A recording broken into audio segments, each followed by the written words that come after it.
মধ্যপ্রাচ্যের উত্তপ্ত ভূ রাজনীতিতে ইরান এক প্রভাবশালী নাম। তবে ফিলিস্তিন ইস্যু থেকে শুরু করে আঞ্চলিক নিরাপত্তা অনেক ক্ষেত্রেই দেখা যায় মুসলিম বিশ্বের বড় একটি অংশ ইরানের সাথে দূরত্ব বজায় রেখে চলছে।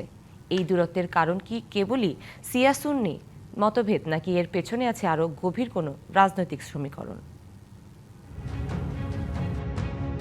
মধ্যপ্রাচ্যে একদিকে ইরান এবং তার মিত্ররা, অন্যদিকে সৌদি আরবের নেতৃত্বাধীন অধিকাংশ সুন্নি প্রধান দেশ।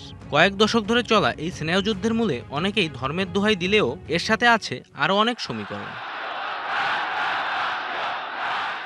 1979 সালের ইসলামী বিপ্লবের পর ইরানের শাসন ব্যবস্থা পাশের দেশগুলোতে ছড়িয়ে দেওয়ার আকাঙ্ক্ষা আরব রাজতন্ত্রগুলোর জন্য অস্তিত্বের হুমকি হয়ে দাঁড়ায়। বিশেষ করে ইরাক, সিরিয়া, লেবানন ও ইয়েমেনে ইরানের ক্রমবর্ধমান প্রভাব সৌদি আরব, সংযুক্ত আরব আমিরাত ও জর্ডানের মতো দেশগুলোকে ভাবিয়ে তোলে।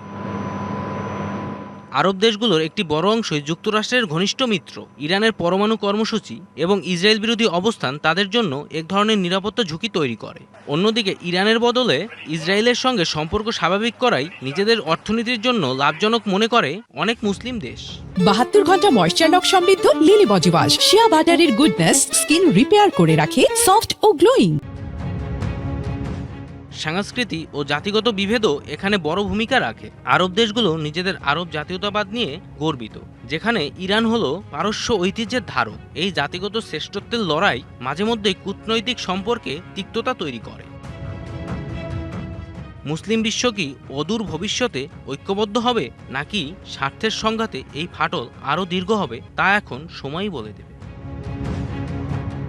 জয় রায়, ডিবিসি নিউজ ডেস্ক।